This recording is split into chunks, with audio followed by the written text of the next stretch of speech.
चवर छतर तख्तां दी मालिक, वालिए कुल आलम रहबरे मखलूक। सतगुरु गुरदेव धन धन गुरु ग्रंथ साहिब महाराज जियां दी पावन दरबार दी हाजरी भर रही। समुची साध संगत जीओ आप सब नूं सतगुरु जी दे पावन दरबार विखे पहुंचण ते जीओ आया। अज दे पावन हुक्म फरमान 736 अंग ते सतगुरु जी मेहरां करके बख्शिश कर रहे हन। बड़ी शरधा ते प्यार दे नाल सारी ही संगत गुरु चरनां दी असीस लैके हाजरी लवाइए। कोई भी रसना वांझी ना रह जाए। मन बिरतियां एकागर करो।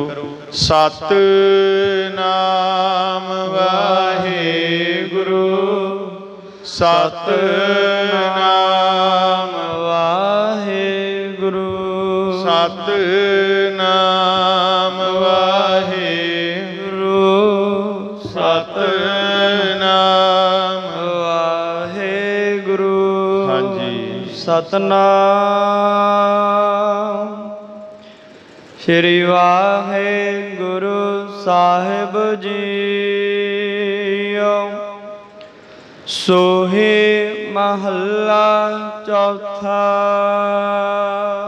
सूही राग दे विच चौथे पातशाह धन धन गुरु रामदास महाराज जियां दी रब्बी बाणी दी रचना है।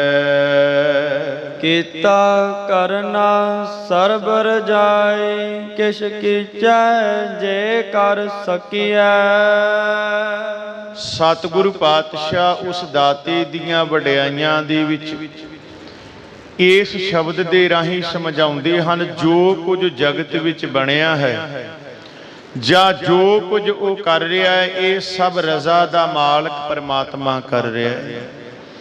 जो कुछ बनया है ਜਾਂ जो कुछ कर रहा है ये सारा कुछ अपनी रजा दा मालक परमात्मा आप कर रहा है।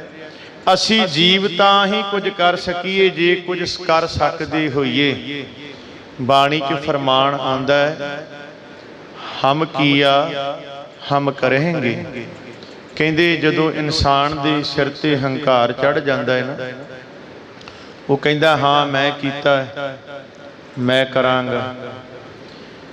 क्योंकि गुरमुखो जदों गुरबाणी च ना भाई गुरदास जी ने बड़ा सोहना फरमान किया है। उहदे विच समझाउंदे ने भी सप नूं दुध पियावेंगा ते जहर कढेगा। सप्पै दुध पियाईए विओ मुखों सट्टै। कहते सप नूं दुध पियाया तो उन्हें कोई अमृत थोड़ा विखाउणा है, उन्हें अगों डांगी मारना जहर ही कढ़नी है, व्यो जहर देनी है। कुत्ता राज बहाली है फिर चक्की चट्टा। कहते कुत्ते नूं भावें तख्त ते बिठा दिओ राजा बना के, उन्हें जाके चक्की चटनी हुंदी है। तां पातशाह कहते ने बंदा ते तां कुछ करे ना जे कुछ कर सकदा होवे।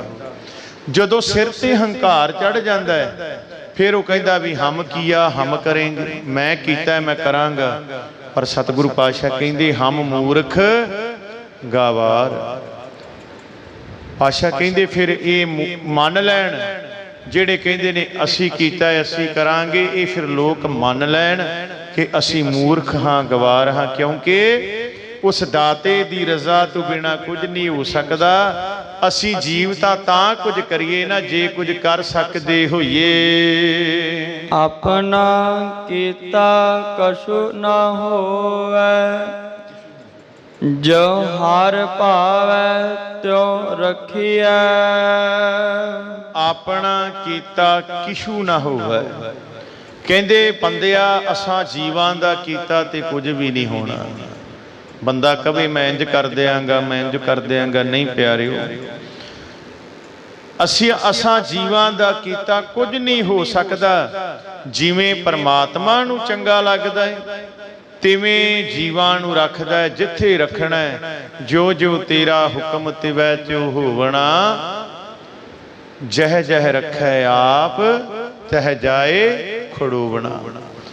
साडा कीता ते कुछ भी नहीं होना। ਜਿਵੇਂ ਉਸ ਪਰਮਾਤਮਾ ਨੂੰ ਚੰਗਾ ਲੱਗਦਾ ਏ ਤਿਵੇਂ ਜੀਵਾਂ ਨੂੰ ਰੱਖਦਾ ਹੈ। ਮੇਰੇ ਹਰ ਜੀਉ ਸਭ ਕੋ ਤੇਰਾ ਵਸ। हे ਮੇਰੇ ਪ੍ਰਭੂ ਜੀ, ਮੇਰੇ ਮਾਲਕ ਜੀ, ਸਭ ਕੁਝ ਆਪ ਜੀ ਦੇ ਵਸ ਵਿੱਚ ਹੈ। ਬੜੀ ਹੈਰਾਨੀ ਹੁੰਦੀ ਹੈ ਅੱਜ ਦੇ ਅਸ਼ਰਦਕ ਪ੍ਰਚਾਰਕ ਜਦੋਂ ਇਹ ਗੱਲਾਂ ਕਰਦੇ ਨੇ ਕਿ ਰੱਬ ਕਿਸੇ ਨੂੰ ਮਾਰਦਾ ਨਹੀਂ, ਰੱਬ ਕਿਸੇ ਨੂੰ ਜਨਮ ਨਹੀਂ ਦਿੰਦਾ। ਐਗਜ਼ੈਂਪਲਾਂ ਕਿਹੋ ਜੀਆਂ ਦੇਣਗੇ, ਕਹਿਣਗੇ ਵੀ ਕਾਮਰੇਡ ਕਿਹੜਾ ਰੱਬ ਨੂੰ ਮੰਨਦੇ ਨੇ, ਉਹਨਾਂ ਘਰੇ ਵੀ ਤੇ ਔਲਾਦ ਹੁੰਦੀ ਹੈ ਨਾ। ਉਹ ਪਿਆਰਿਓ, ਉਹਨਾਂ ਦੇ ਪਿਛਲੇ ਕਰਮ ਨੇ ਨਾ ਜਿਹੜੇ, ਇਹ ਉਹਨਾਂ ਕਰਕੇ ਹੈ। ਧੀਆਂ ਪੁੱਤ ਸੰਜੋਗ ਕਰਕੇ ਹੁੰਦੇ ਨੇ। ਗੁਰਬਾਣੀ ਵਿੱਚ ਇਹਦਾ ਪ੍ਰਮਾਣ ਵੀ ਦਿੱਤਾ ਗਿਆ ਹੈ। ਧੀਆ ਪੁੱਤ ਸੰਜੋਗ ਬਾਣੀ ਵਿੱਚ ਆਉਂਦਾ ਹੈ। ਗੁਰੂ ਪਾਤਸ਼ਾਹ ਇਹ ਧੀਆਂ ਪੁੱਤਰ ਤੇ ਪਿਛਲੇ ਸੰਜੋਗ ਦੇ ਨੇ। ਕੁਝ ਸੇਵਾ ਕਰਨ ਆਏ ਨੇ ਤੇ ਕੁਝ ਸੇਵਾ ਕਰਾਉਣ ਆਏ ਨੇ, ਕੁਝ ਲੇਖਾ ਦੇਣ ਆਏ ਨੇ, ਕੁਝ ਲੇਖਾ ਲੈਣ ਆਏ ਨੇ। ਕਈਆਂ ਦਾ ਧੀਆਂ ਪੁੱਤਰ ਐਸੇ ਹੁੰਦੇ ਨੇ, ਉਹ ਮਾਂ ਬਾਪ ਨੂੰ ਤਖਤ ਬਿਠਾ ਦਿੰਦੇ ਨੇ ਤੇ ਪਿੰਡ ਵਿੱਚ, ਸ਼ਹਿਰ ਵਿੱਚ, ਨਗਰ 'ਚ ਸ਼ੋਭਾ ਹੋ ਜਾਂਦੀ ਵੀ ਫਲਾਣੇ ਦਾ ਪੁੱਤਰ ਬੜੀ ਕਮਾਈ ਕੀਤੀ, ਬੜੀ ਇੱਜ਼ਤ ਕਮਾਈ। ਤੇ ਕਈਆਂ ਦੇ ਐਸਾ ਲੇਖਾ ਲੈਣ ਆਉਂਦੇ ਨੇ, ਦਾਦਿਆਂ ਪੜਦਾਦਿਆਂ ਦੀ ਕਮਾਈ ਹੋਈ ਵੀ ਮਿੱਟੀ 'ਚ ਮੇਲ ਕੇ ਰਾਹ ਪੈਂਦੇ ਨੇ। ਸੋ ਸਾਧ ਸੰਗਤ ਜੀ, ਤੇ ਸੰਜੋਗਾਂ ਦੀ ਗੱਲ ਹੈ। ਬੰਦਾ ਤੇ ਕੁਝ ਕਰ ਹੀ ਨਹੀਂ ਸਕਦਾ, ਸਾਰਾ ਕੁਝ ਉਸੇ ਦੇ ਵੱਸ ਹੈ। ਫਿਰ ਐਗਜ਼ੈਂਪਲਾਂ ਦੇਣਗੇ, ਲਓ ਜੀ ਜੇ ਬੰਦਾ ਸ਼ਰਾਬ ਪੀ ਕੇ ਗੱਡੀ ਨਾ ਚਲਾਵੇ ਤੇ ਐਕਸੀਡੈਂਟ ਨਾ ਹੋਣ। ਕੀ ਐਕਸੀਡੈਂਟ ਇਕੱਲੇ ਸ਼ਰਾਬੀਆਂ ਦੇ ਹੁੰਦੇ ਆ? ਬਾਹਰਲੇ ਮੁਲਕਾਂ ਦੇ ਵਿੱਚ ਡਰਾਈਵਿੰਗ ਨਹੀਂ ਕਰ ਸਕਦਾ ਬੰਦਾ ਸ਼ਰਾਬ ਪੀ ਕੇ। ਇੱਥੇ ਤਾਂ ਅਸੀਂ ਲੋਕ ਬੁੱਧੂ ਬਣਾ ਸਕਣੇ ਆ, ਮੂੰਹ 'ਚ ਲਾਚੀਆਂ ਪਾ ਲਈ ਦੀਆਂ। ਉਹਨਾਂ ਕੋਲੇ ਸੈਂਸਰ ਨੇ, ਤੇਰੇ ਅੰਦਰੋਂ ਚੀਜ਼ ਕੱਢ ਲੈਣੀ ਸੈਂਸਰਾਂ ਨੇ ਵੀ ਇਹਨੇ ਕੀ ਪੀਤਾ 2-3 ਘੰਟੇ ਪਹਿਲਾਂ, 4 ਘੰਟੇ ਪਹਿਲਾਂ, ਕਿਤੇ ਸ਼ਰਾਬ ਪੀ ਕੇ ਤਾਂ ਨਹੀਂ, ਅਲਕੋਹਲ ਪੀ ਕੇ ਤਾਂ ਨਹੀਂ ਗੱਡੀ ਚਲਾਉਣ ਡਿਆ। ਇੰਨੀਆਂ ਸ਼ਕਤੀਆਂ ਨੇ ਕਿ ਉੱਥੇ ਐਕਸੀਡੈਂਟ ਨਾਲ ਬੰਦੇ ਨਹੀਂ ਮਰਦੇ। ਓਏ ਪਿਆਰਿਓ, ਇਹ ਸਾਰਾ ਕੁਝ ਉਸ ਦਾਤੇ ਦੀ ਰਜ਼ਾ ਦੇ ਵਿੱਚ ਹੁੰਦਾ ਹੈ। ਸਾਰਾ ਕੁਝ ਉਸ ਦਾਤੇ ਦੇ ਵਸ ਵਿੱਚ, ਉਹਦੇ ਹੁਕਮ ਵਿੱਚ। ਹਰੇਕ ਜੀਵ ਉਹਦੇ ਵਸ ਵਿੱਚ ਹੈ। ਆਪਣੀ ਮਰਜ਼ੀ ਨਾਲ ਤੇ ਕੋਈ ਸਾਹ ਵੀ ਨਹੀਂ ਲੈ ਸਕਦਾ। ਇਹ ਤੇ ਉਸ ਦਾਤੇ ਦੇ ਹੁਕਮ ਵਿੱਚ ਸਾਰਾ ਕੁਝ ਹੋ ਰਿਹਾ ਹੈ। ਅਸਾ ਜੋਰ ਨਾਹੀ ਜੇ ਕਿਛ ਕਰ ਹਮ ਸਾਕੈ, ਜੋ ਭਾਵੈ ਤਿਵੈ ਬਖਸ਼। ਅਸਾ ਜੋਰ ਨਾਹੀ ਜੇ ਕਿਛ ਕਰ ਹਮ ਸਾਕੈ। ਅਸਾਂ ਜੀਵਾਂ ਵਿੱਚ ਕੋਈ ਸਮਰੱਥਾ ਹੀ ਨਹੀਂ ਵੀ ਅਸੀਂ ਕੁਝ ਕਰ ਸਕੀਏ। ਅਸੀਂ ਕੀ ਕਰ ਸਕਣੇ ਆ? ਤੇਰੇ ਤੋਂ ਬਾਹਰ ਕੁਝ ਕਰ ਸਕੀਏ, ਸਾਡੇ ਵਿੱਚ ਐਡੀ ਸਮਰੱਥਾ ਹੀ ਨਹੀਂ ਹੈ। ਹੇ ਪ੍ਰਭੂ, ਜਿਵੇਂ ਤੈਨੂੰ ਚੰਗਾ ਲੱਗਦਾ ਹੈ ਸਾਡੇ ਉੱਤੇ ਮਿਹਰ ਕਰ, ਦਇਆ ਕਰ। ਰਹਾ ਵਿਸ਼ਰਾਮ ਲਾ ਕੇ ਸਤਿਗੁਰੂ ਜੀ ਮਿਹਰ ਕਰਦੇ ਹਨ। ਸਭ ਜੀਉ ਪਿੰਡ ਦਿਆ ਤੁਧ ਆਪੇ, ਤੁਧ ਆਪੇ ਕਰ ਲਾਇਆ। ਹੇ ਪ੍ਰਭੂ, ਇਹ ਜਿੰਦ ਜੀਓ, ਇਹ ਜਿੰਦ, ਪਿੰਡ ਦਾ ਮਤਲਬ ਹੈ ਸਰੀਰ। ਮਹਾਰਾਜ, ਇਹ ਜਿੰਦ, ਇਹ ਸਰੀਰ, ਸਭ ਕੁਝ ਹਰੇਕ ਜੀਵ ਨੂੰ ਤੂੰ ਆਪ ਹੀ ਦਿੱਤਾ ਹੈ।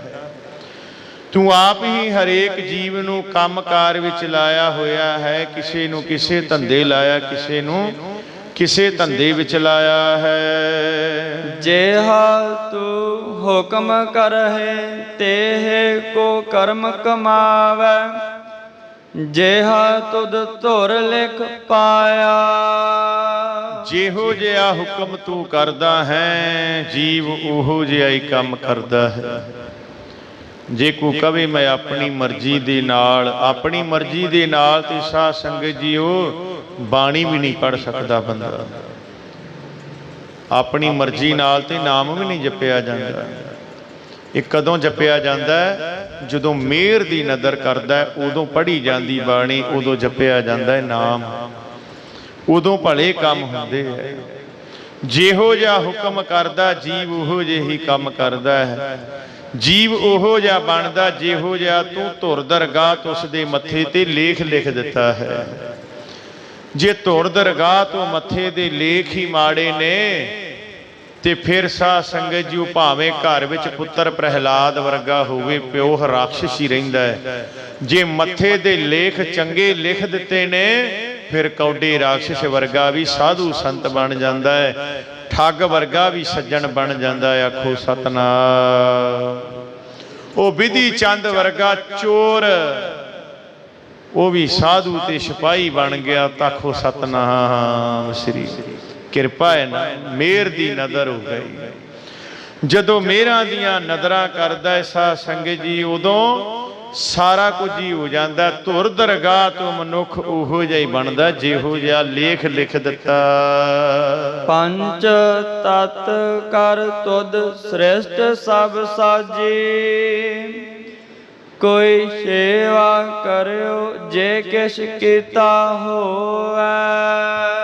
ਹੁਣ ਸਾਧ ਸੰਗਤ ਜੀਓ ਵੇਖੋ ਕਿੱਡੀ ਵੱਡੀ ਗੱਲ ਹੈ। ਜਿਹੜੇ ਕਹਿੰਦੇ ਨੇ ਵੀ ਬੰਦਾ ਹੀ ਕਰਦਾ ਹੈ ਸਾਰਾ ਕੁਝ, ਬੰਦੇ ਦੀ ਸੋਚ ਨਾਲ ਹੀ ਹੋ ਰਿਹਾ ਹੈ। ਗੁਰੂ ਸਾਹਿਬ ਮਹਾਰਾਜ ਨੇ ਇੱਥੇ ਹੁਣ ਸਾਰੇ ਭੇਦ ਖੋਲ ਦਿੱਤੇ। ਪਾਤਸ਼ਾਹ ਕਹਿੰਦੇ ਹੇ ਪ੍ਰਭੂ ਤੂੰ ਪੰਜ ਤੱਤ ਬਣਾ ਕੇ ਤੇ ਸਾਰੀ ਧਰਤੀ ਸਾਰੀ ਦੁਨੀਆ ਪੈਦਾ ਕੀਤੀ ਪੰਜਾਂ ਤੱਤਾਂ ਦੀ। ਪੰਜ ਤੱਤਾਂ ਤੋਂ ਕੁਦਰਤ ਸਾਜੀ, ਪੰਜ ਤੱਤਾਂ ਤੋਂ ਬੰਦਾ। ਪੰਜ ਤੱਤ ਜਿਹੜੇ ਨੇ ਹਵਾ, ਪਾਣੀ, ਅਗਨ, ਧਰਤ, ਆਕਾਸ਼, ਇਹ ਪੰਜ ਤੱਤ ਨੇ ਤੇ ਇਹ ਪੰਜੇ ਤੱਤਾਂ ਤੋਂ ਹੀ ਬੰਦਾ ਸਾਜਤਾ। ਤੇ ਪਾਤਸ਼ਾਹ ਮਹਾਰਾਜ ਕਹਿੰਦੇ ਨੇ ਪੰਜ ਤੱਤ ਪੈਦਾ ਕਰਕੇ ਤੂੰ ਸਾਰੀ ਸ੍ਰਿਸ਼ਟੀ ਸਾਰੀ ਦੁਨੀਆ ਪੈਦਾ ਕੀਤੀ ਏ। ਤੇ ਜੇ ਤੈਥੋਂ ਬਾਹਰ ਜੀਵ ਪਾਸੋਂ ਕੁਝ ਹੋ ਸਕਦਾ ਹੋਵੇ ਤਾਂ ਉਹ ਬੇਸ਼ੱਕ ਛੇਵਾਂ ਤੱਤ ਬਣਾ ਕੇ ਵਿਖਾ ਦੇਵੇ। ਆਖੋ ਸਤਨਾਮ। ਕੋਈ ਸੇਵਾ ਕਰੋ, ਕੋਈ ਕਰਕੇ ਵਿਖਾਵੇ ਛੇਵਾਂ ਤੱਤ ਪੈਦਾ। ਕੋਈ ਸੇਵਾ ਕਰਿਓ ਜੇ ਕਿਸੇ ਕੀਤਾ ਹੋਵੇ, ਕੋਈ ਛੇਵਾਂ ਤੱਤ ਪੈਦਾ ਕਰਕੇ ਵਿਖਾ ਸਕਦਾ ਹੋਵੇ ਤੇ ਵਿਖਾ ਦੇਵੇ। ਨਹੀਂ ਹੋ ਸਕਦਾ। ਉਸ ਦਾਤੇ ਦੀ ਰਜ਼ਾ ਤੋਂ ਬਿਨਾਂ ਕੁਝ ਨਹੀਂ ਹੋ ਸਕਦਾ। ਜੋ ਕੁਝ ਹੋ ਰਿਹਾ ਉਸ ਡਾਢੇ ਦੇ ਹੁਕਮ ਦੇ ਅੰਦਰ ਏ। ਉਸ ਦੇ ਹੁਕਮ ਦੇ ਪਾਤਸ਼ਾਹ ਕਹਿੰਦੇ ਉਹਦੇ ਵੇਖੋ ਤੁਸੀਂ ਭੈ ਵਿੱਚ ਚੱਲੈ ਲੱਖ ਦਰਿਆਓ। ਲੱਖਾਂ ਦਰਿਆ ਨੇ ਉਸ ਦਾਤੇ ਦੀ ਭੈ ਵਿੱਚ। ਭੈ ਵਿੱਚ ਪਵਨ ਵਹਿ ਸਦਵਾਓ, ਭੈ ਵਿੱਚ ਚੱਲੈ ਲੱਖ ਦਰਿਆਓ। ਭੈ ਵਿੱਚ ਅਗਨ ਕੱਢੈ ਵੇਗਾਰ, ਭੈ ਵਿੱਚ ਧਰਤੀ ਦੱਬੀ ਭਾਰ। ਇਹ ਸਾਰਾ ਕੁਝ ਉਸ ਦਾਤੇ ਦੇ ਭੈ ਡਰ ਹੁਕਮ ਦੇ ਵਿੱਚ ਹੈ, ਹੁਕਮ ਤੋਂ ਬਾਹਰ ਨਹੀਂ ਹੈ। ਇਕ ਨਾ ਸਤਿਗੁਰ ਮੇਲ ਤੂੰ ਬੁਝਾਵਹਿ, ਇਕ ਮਨ ਮੁਖ ਕਰਹਿ ਸੇ ਰੋਵੈ। ਹੇ ਪ੍ਰਭੂ ਕਈ ਜੀਵਾਂ ਨੂੰ ਤੂੰ ਗੁਰੂ ਮਿਲਾ ਕੇ ਆਤਮਿਕ ਜੀਵਨ ਦੀ ਸੋਝੀ ਬਖਸ਼ ਦਿੰਦਾ। ਬੁਝਾਵ ਹੈ, ਬੁਝਾਵੇ ਦਾ ਮਤਲਬ ਸੋਝੀ, ਸੂਝ ਬੂਝ ਦੇ ਦੇਣੀ, ਬੁੱਝ ਲੈਣਾ, ਜਾਣ ਲੈਣਾ, ਸਮਝ ਲੈਣਾ। ਇਕਨਾ ਜੀਵਾਂ ਨਾਲ ਤੂੰ ਸਾਰਾ ਕੁਝ ਆਤਮਿਕ ਜੀਵਨ ਦੀ ਸੋਝੀ ਦੇ ਕੇ ਉਹਨਾਂ ਨੂੰ ਮਿਹਰ ਕਰਕੇ ਸਾਰਾ ਕੁਝ ਸੁਝਾ ਦਿੰਦਾ ਹੈ, ਸੂਝ ਬਖਸ਼ ਦਿੰਦਾ ਹੈ। ਤੇ ਕਈ ਜੀਵਾਂ ਨੂੰ ਤੂੰ ਆਪਣੇ ਹੀ ਮਨ ਦੇ ਪਿੱਛੇ ਤੁਰਨ ਵਾਲਾ ਬਣਾ ਦਿੰਦਾ ਹੈ। ਉਹ ਮਨਮੁਖ ਬਣ ਕੇ ਆਪਣੇ ਮਨ ਦੇ ਪਿੱਛੇ ਹੀ ਤੁਰੇ ਰਹਿੰਦੇ ਹਨ। ਫਿਰ ਉਹ ਆਪਣੇ ਮਨ ਦੇ ਪਿੱਛੇ ਤੁਰਨ ਵਾਲਾ ਮਨੁੱਖ ਦੁਖੀ ਹੁੰਦਾ ਹੈ, ਰੋਂਦਾ ਰਹਿੰਦਾ ਹੈ। ਸਾਧ ਸੰਗਤ ਜੀ ਜਿਹੜਾ ਲੱਗਦਾ ਹੀ ਮਨ ਦੇ ਪਿੱਛੇ ਹੈ ਉਹ ਬੰਦਾ ਕਿਸੇ ਦਾ ਭਲਾ ਨਹੀਂ ਕਰੇਗਾ, ਕਿਸੇ ਦਾ ਭਲਾ ਨਹੀਂ। ਗੁਰਮੁਖ ਪਿਆਰਿਆਂ ਨਾਲ ਉਹ ਦਿਨ ਵਿਚਾਰ ਹੋਈ ਵੀ ਇਹ ਮੋਦੀ ਕਰ ਕੀ ਰਿਹਾ ਤੇ ਕਹਿੰਦੇ ਤੁਹਾਨੂੰ ਨਹੀਂ ਪਤਾ ਵੀ ਜਦੋਂ ਇਹ ਨਵਾਂ ਪ੍ਰਧਾਨ ਮੰਤਰੀ ਬਣਿਆ ਤੇ ਇਹਨੇ ਇੱਕ ਪ੍ਰੋਗਰਾਮ ਸ਼ੁਰੂ ਕੀਤਾ ਸੀ ਮਨ ਕੀ ਬਾਤ। ਕਹਿੰਦਾ ਜਿਹਨੇ ਸੁਣਨੀ ਮਨ ਦੀ ਗੱਲ ਏ, ਜਿਹਨੇ ਕਰਨੀ ਮਨ ਦੀ ਗੱਲ ਏ, ਉਹ ਕਿਸੇ ਦਾ ਭਲਾ ਕਿੱਥੋਂ ਕਰੇਗਾ। ਤੇ ਮਨਮੁਖ ਹੋਇਆ ਨਾ। ਇਹ ਤੇ ਸਾਡੇ ਲੋਕਾਂ ਨੂੰ ਸਮਝਣਾ ਚਾਹੀਦਾ। 70 ਸਾਲ ਹੋ ਗਏ ਨੇ, ਕਦੇ ਕਾਂਗਰਸੀਆਂ ਦਾ ਝੰਡਾ ਚੁੱਕ ਲਿਆ ਤੇ ਕਦੀ ਅਕਾਲੀਆਂ ਦਾ ਬੀਜੇਪੀ ਦਾ ਝੰਡਾ ਚੁੱਕ ਲਿਆ। ਇਹ ਆਪਣੀ ਪਹਿਚਾਣ ਤੇ ਆਪ ਹੀ ਗਵਾਈ ਬੈਠੇ ਨੇ। ਤੇ ਮੈਂ ਉਹਨਾਂ ਗੁਰਮੁਖਾਂ ਦੀ ਗੱਲ ਸੁਣ ਕੇ ਹੈਰਾਨ ਹੋਇਆ। ਮੈਂ ਕਿ ਭਾਈ ਗੱਲ ਤੇ ਤੁਹਾਡੀ ਸਹੀ ਹੈ, ਪਰ ਗੱਲ ਤੇ ਇਹ ਹੈ ਵੀ ਜੇ ਅਸੀਂ ਸਮਝ ਗਏ ਅੰਦਰ ਖਾਤੇ ਤੇ ਤਾਂ ਹੀ ਨਾ, ਅੰਦਰੋਂ ਸਮਝ ਗਏ। ਕਹਿੰਦੇ ਤੇ ਮਨਮੁਖ ਨੇ, ਤੇ ਮਨਮੁਖ ਤੇ ਇਹੋ ਕੁਝ ਹੀ ਕਰਦਾ ਹੈ ਨਾ। ਜਿਹੜਾ ਹੈ ਹੀ ਮਨਮੁਖ ਪਰ ਉਹ ਫਿਰ ਆਪਣੇ ਕੀਤੇ ਤੇ ਦੁਖੀ ਹੁੰਦਾ ਹੈ, ਰੋਂਦਾ ਰਹਿੰਦਾ ਹੈ। ਹਰ ਕੀ ਵਡਿਆਈ ਹਉ ਆਖ ਨਾ ਸਾਕਾ, ਹਉ ਮੂਰਖ ਮੁਗਧ ਨੀਚਾਣਾ। ਮੈਂ ਤਾਂ ਮੂਰਖ ਹਾਂ, ਨੀਵੇਂ ਜੀਵਨ ਵਾਲਾ।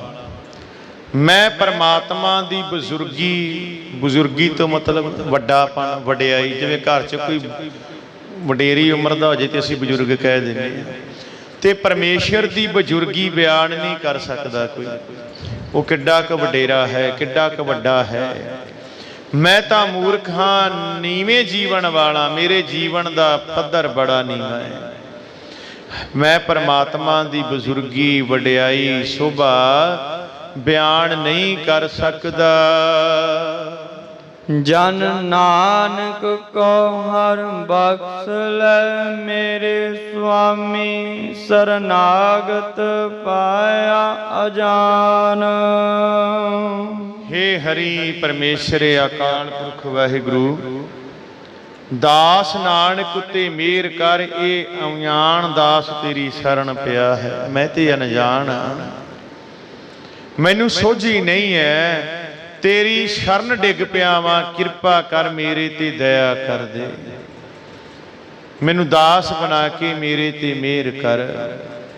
ਮੈਂ ਅਣਜਾਣ ਹਾਂ, ਤੇਰੀ ਸ਼ਰਨਾਗਤ ਆ ਕੇ ਪੈ ਗਿਆ, ਤੇਰੀ ਸ਼ਰਨੀ ਆ ਕੇ ਡਿੱਗ ਪਿਆ। ਜਿਹੜਾ ਹਿਰਦੇ ਤੋਂ ਢਹਿ ਪੈਂਦਾ ਹੈ, ਜੋ ਸ਼ਰਨ ਆਵੈ ਤਿਸ ਕੰਠ ਲਾਵੈ, ਇਹੋ ਬਿਰਧ ਸੁਆਮੀ ਸੰਦਾ। ਚੁੱਕ ਕੇ ਸਤਿਗੁਰੂ ਸੀਨੇ ਨਾਲ ਲਾ ਲੈਂਦਾ ਹੈ। ਸ਼ਰਧਾ ਦੇ ਨਾਲ ਚੱਲ ਕੇ ਜਿਹੜਾ ਆਵੇ, ਉਹਨੂੰ ਚੁੱਕ ਕੇ ਸੀਨੇ ਨਾਲ ਲਾ ਲੈਂਦਾ। ਇਹ ਵਡਿਆਈਆਂ ਨੇ ਗੁਰੂ ਘਰ ਦੀਆਂ, ਇਹ ਵਡਿਆਈਆਂ ਨੇ। ਸਾਧ ਸੰਗਤ ਜੀਓ, 40 ਜਣਿਆਂ ਨੇ ਬਿਦਾਵਾ ਲਿਖ ਕੇ ਦੇ ਦਿੱਤਾ ਸੀ ਕਲਗੀਧਰ ਪਿਤਾ ਨੂੰ। ਤੇ ਹੁਣ ਬਿਦਾਵਾ ਤੇ ਸਾਨੂੰ ਸਾਰਿਆਂ ਨੂੰ ਪਤਾ ਵੀ ਲਿਖਿਆ ਬਿਦਾਵਾ। ਬਿਦਾਵੇ ਦੇ ਵਿੱਚ ਕੀ ਲਿਖਿਆ ਸੀ, ਕਿਉਂਕਿ ਉਹ ਤੇ ਪਾੜਤਾ ਸੀ ਨਾ ਗੁਰੂ ਸਾਹਿਬ ਨੇ। ਬਿਦਾਵੇ ਦੇ ਵਿੱਚ 2-4 ਹੀ ਗੱਲਾਂ ਸਨ। ਤੂੰ ਸਾਡਾ ਗੁਰੂ ਨਹੀਂ, ਤੇ ਅੱਗੇ ਲਿਖਿਆ ਸੀ ਅਸੀਂ ਤੇਰੇ ਸਿੱਖ ਨਹੀਂ। ਆਹ ਲਿਖ ਕੇ ਦੇ ਗਏ ਸੀ। ਤੇ ਫਿਰ ਜਦੋਂ ਮਿਹਣੇ ਵੱਜੇ, ਹਲੂਣਾ ਮਿਲਿਆ, ਉਹ ਭਲਿਓ ਮਰ ਤੇ ਸਾਰਿਆਂ ਨਹੀਂ ਜਾਣਾ, ਪਰ ਆ ਦਾਗ ਲਵਾ ਕੇ, ਆ ਦਾਗ ਲਵਾ ਕੇ ਨਹੀਂ ਮਰਨਾ। ਮਰ ਤੇ ਸਾਰਿਆਂ ਨਹੀਂ ਜਾਣਾ, ਪਰ ਇਹ ਕੈਸਾ ਮਰਨਾ ਹੋਇਆ ਕਿ ਮੱਥੇ ਤੇ ਗੁਰੂ ਤੋਂ ਬਾਗੀ ਹੋਣ ਦਾ ਦਾਗ ਲੱਗ ਜਾਵੇ। ਨਿਗੁਰੇ ਹੋ ਕੇ ਮਰਾਂਗੇ, ਭਾਵੇਂ ਗਲਾਂ ਵਿੱਚ ਗਾਤਰੇ ਪਾਏ ਨੇ, ਅੰਮ੍ਰਿਤ ਛਕਿਆ, ਬਾਣੀ ਪੜ੍ਹਦੇ ਆ, ਪਰ ਆਪਦੇ ਹੱਥਾਂ ਨਾਲ ਹੀ ਲਿਖ ਕੇ ਦੇ ਆਏ ਆ, ਥੱਲੇ ਸਾਈਨ ਕਰ ਆਏ ਆ ਵੀ ਤੂੰ ਸਾਡਾ ਗੁਰੂ ਨਹੀਂ, ਅਸੀਂ ਤੇਰੇ ਸਿੱਖ ਨਹੀਂ। ਬਾਂਹ ਕਿਵੇਂ ਫੜੇਗਾ? ਹਲੂਣੇ ਮਿਲੇ, ਮਿਹਣੇ ਵੱਜੇ, ਤੇ ਫਿਰ ਸਾਧ ਸੰਗਤ ਜੀ ਅੰਦਰੋਂ ਉਹ ਖਾਲਸਾ ਜਾਗਿਆ। ਕਿਹੜਾ ਖਾਲਸਾ? 1.25 ਲੱਖ ਸੀ ਏਕ ਲੜਾਊ, ਜਿਹਨੂੰ ਗੁਰੂ ਪਾਤਸ਼ਾਹ ਨੇ ਇਹ ਵਰ ਦਿੱਤਾ ਸੀ। ਜਿਹਨੂੰ ਪਾਤਸ਼ਾਹ ਨੇ ਇਹ ਕਿਹਾ ਸੀ, ਖਾਲਸਾ ਮੇਰੂ ਰੂਪ ਹੈ ਖਾਸ, ਖਾਲਸੇ ਮੈਂ ਹੋ ਕਰੋ ਨਿਵਾਸ। ਖਾਲਸਾ ਮੇਰੂ ਮੁਖ ਹੈ ਅੰਗਾ, ਖਾਲਸੇ ਕਹਿ ਸਦ ਸਦ ਸੰਗਾ। ਜਿਹਨੂੰ ਇਹ ਵਰ ਮਿਲੇ, ਉਹ ਖਾਲਸਾ ਫਿਰ ਅੰਦਰੋਂ ਜਾਗਿਆ। ਫਿਰ ਕਫਨ ਸਿਰ ਤੇ ਬੰਨ ਕੇ ਤੇ ਖਾਲਸੇ ਤੁਰ ਪਏ। ਪਤਾ ਲੱਗਦਾ ਤੇ ਆ ਗਏ ਨੇ ਸ੍ਰੀ ਮੁਕਤਸਰ ਸਾਹਿਬ ਦੀ ਪਾਵਨ ਧਰਤੀ ਨੂੰ। ਢਾਬਸਰ ਕਿਹਾ ਜਾਂਦਾ ਸੀ। ਢਾਬਸਰ ਆ ਗਏ। ਇੱਥੇ ਆ ਕੇ ਫਿਰ ਸਾਧ ਸੰਗਤ ਜੀਓ, ਸੂਬੇ ਸਰਹੰਦ ਦੀ ਭੇਜੀ ਹੋਈ ਫੌਜ ਦੇ ਨਾਲ ਬੜਾ ਭਿਆਨਕ ਜੰਗ ਹੋਇਆ।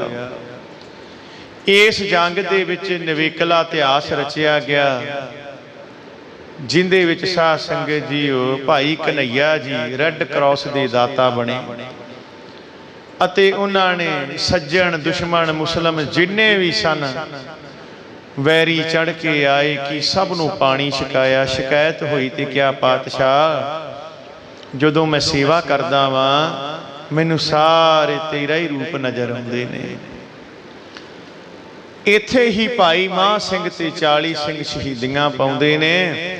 ਸਹਿਕਦੇ ਹੋਏ ਮਾਹ ਸਿੰਘ ਨੂੰ ਪੁੱਛਿਆ, ਮਾਹ ਸਿੰਘ ਤੇਰੀ ਜੀਵਨ ਬਖਸ਼ ਦੀਏ, ਤੈਨੂੰ ਪੰਜਾਬ ਦੇ ਵਿੱਚ ਜਾਂ ਪੰਜਾਬ ਤੋਂ ਬਾਹਰ ਕਿਸੇ ਜਗ੍ਹਾ ਦਾ ਸੂਬੇਦਾਰ ਰਾਜ ਭਾਗ ਕੋਈ ਬਖਸ਼ ਦੀਏ, ਜ਼ਮੀਨ ਜਗੀਰ ਬਖਸ਼ ਦੀਏ, ਕੋਈ ਹੱਥ ਜੋੜ ਕੇ ਕਹਿੰਦਾ ਸਤਿਗੁਰੂ ਜੀ ਕਿਰਪਾ ਕਰੋ। ਕੀ ਕਰੀਏ? ਟੂਟੀ ਗਾਂਢਣ ਹਾਰ ਗੋਪਾਲ ਸਰਬ ਜੀਆ ਆਪੇ ਪ੍ਰਤਿਪਾਲ। ਕਿਰਪਾ ਕਰੋ ਮਹਾਰਾਜ, ਸਰਬ ਜੀਆਂ ਦੇ ਪ੍ਰਤਿਪਾਲਕ, ਜਿਹੜੀ ਅਸੀਂ ਤੋੜ ਕੇ ਗਏ ਸਾਂ ਉਹ ਗੰਢ ਦਿਓ, ਗੰਢ ਮਾਰ ਦਿਓ ਮਹਾਰਾਜ, ਟੁੱਟੀ ਗੰਢ ਲਵੋ। ਤਾਂ ਕਲਗੀਧਰ ਪਾਤਸ਼ਾਹ ਨੇ ਬਤਾਵਾ ਕਮਰ ਕੱਸੇ ਵਿੱਚ ਰੱਖਿਆ ਸੀ, ਕਮਰ ਕੱਸੇ ਚੋਂ ਕੱਢ ਕੇ ਆਪਣੇ ਹੱਥੀਂ ਬਤਾਵਾ ਪਾੜਤਾ, ਪੜਵਾਇਆ ਭਾਈ ਮਾਨ ਸਿੰਘ ਨੇ, ਪਾੜਿਆ ਕਲਗੀਆਂ ਵਾਲੇ ਨੇ। ਉਹ ਪਿਆਰਿਓ ਜਿਹੜਾ ਸ਼ਰਨ ਆ ਕੇ ਡਿੱਗ ਪੈਂਦਾ ਉਹਨੂੰ ਬਖਸ਼ ਲੈਂਦਾ ਜੇ। ਅਸੀਂ ਬਦਾਵੇ ਦੇ ਕੀਤੇ ਘਰਾਂ 'ਚ ਬੈਠੇ ਆ, ਗੁਰੂ ਨੂੰ ਬਦਾਵਾ ਦਿੱਤੀ ਬੈਠੇ ਆ। ਆਈਏ ਗੁਰੂ ਦੇ ਕੋਲ ਤੇ ਸੱਚੇ ਪਾਤਸ਼ਾਹ ਦੇ ਸੇਵਕ ਬਣੀਏ, ਅੰਮ੍ਰਿਤ ਛਕੀਏ, ਸਿੰਘ ਸਜੀਏ, ਨਾਮ ਜਪੀਏ, ਬਾਣੀ ਪੜ੍ਹੀਏ। ਧੰਨ ਗੁਰੂ ਗ੍ਰੰਥ ਸਾਹਿਬ ਮਹਾਰਾਜ ਸਾਡੇ ਤੇ ਕਿਰਪਾ ਕਰਕੇ ਚਰਨਾਂ ਦਾ ਪਿਆਰ ਬਖਸ਼ਣ। ਆਈ ਸੰਗਤ ਨੂੰ ਜੀਓ ਆਇਆ। ਹੁਣ ਸਮਾਪਤੀ ਦੀ ਪੰਕਤੀ ਪੜ੍ਹ ਕੇ ਫਤਿਹ ਦੀ ਸਾਂਝ ਪਾਵਾਂਗੇ। ਹਰ ਕੀ ਵਡਿਆਈ ਹੋ ਆਖ ਨਾ ਸਕਾ, ਹੋ ਮੂਰਖ ਮੁਗਧ ਨਿਚਾਣ। ਜਨ ਨਾਨਕ ਕੋ ਹਰ ਬਖਸ਼ ਲੈ ਮੇਰੇ ਸੁਆਮੀ, ਸਰਨਾਗਤ ਪਿਆ ਅਜਾਣ। ਵਾਹਿਗੁਰੂ ਜੀ ਕਾ ਖਾਲਸਾ, ਵਾਹਿਗੁਰੂ ਜੀ ਕੀ ਫਤਿਹ।